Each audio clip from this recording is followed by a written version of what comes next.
talk a lot about loneliness on our programme, with many who have busy lives perhaps finding it difficult to imagine just how isolated certain members of our society can feel. When an 84-year-old RAF veteran died at Hinchingbrook Hospital in December last year with no family or friends, it looked like the funeral would take place with just one or two staff from the hospital. But then a group called Veterans Honoured posted an online plea for mourners to attend Kenneth White's funeral, and a Facebook appeal was launched. Well, Kenneth's funeral took place this morning at Cambridge Crematorium, with more than 100 people paying their respects, including members of the Royal British Legion, around a dozen bikers as we saw there, and a coachload from RAF Witten.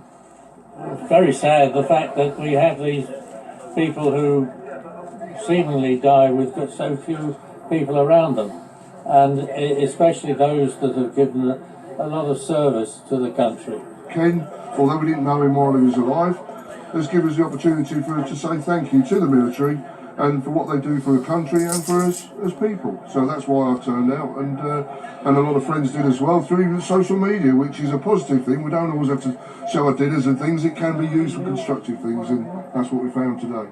It's a common feature into the work of being a chaplain that we might take a funeral service with very few people there, and maybe nobody, and that's hard.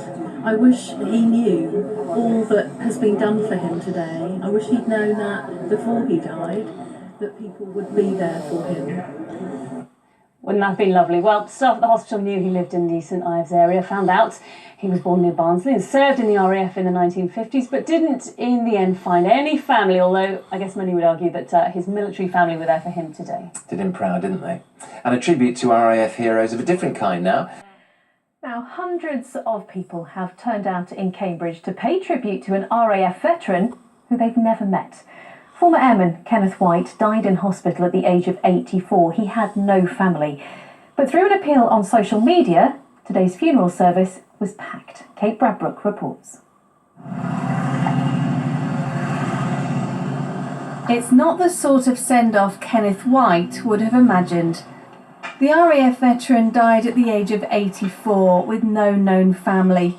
But as he made his final journey today, hundreds of people made sure he wouldn't make it alone. We're very pleased to come out and support this man. You know, he did his bit, he served his country, as we've all done. And yeah, let's rise to the challenge.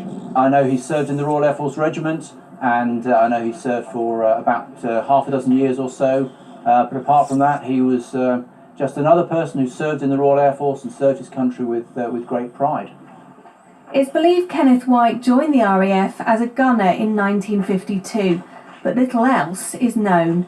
Those attending his funeral today hadn't met him and didn't know what he looked like.